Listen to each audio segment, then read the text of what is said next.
Зураг төөргөөрч гэхүү, урсах цагийн аясаарч гэхүү, бусдын нутагт үдэж яваа энэ он жилүүдэд би сэтгэлд минь салшгүй оршсон нэг зүйл бол үгүйлийн санагдах их хорон минь билээ.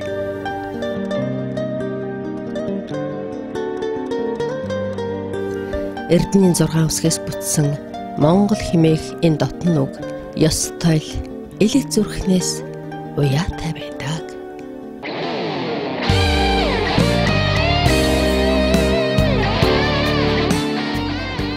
Үгүйлийн санан нэвтрүүлгийн энэ дугаараар англи хэл дээр бүтээж байгаа Миний Монгол тахь нэртэй баримтат киног орчуулан урьдчилан хүргэхээр шийдлээ. Мартаж боломгүй ачтны гэгэн үйлс дотн Монгол ах хуй таны сэтгэлийг хөглөх болтугай.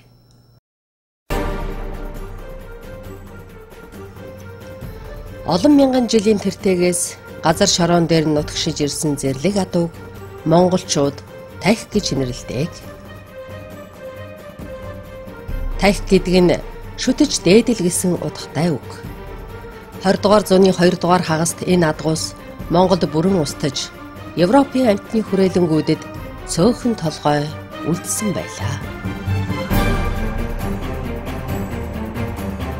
Цөлөгдөж төрсэн Монгол адууны өвгийг их нутагт нь буцааж ирүүлэхэд амьдралынхаа 30-аад жилийг зориулсан Ян Баум нь 1996 онд Голланд нутагтаа насан үед болжээ.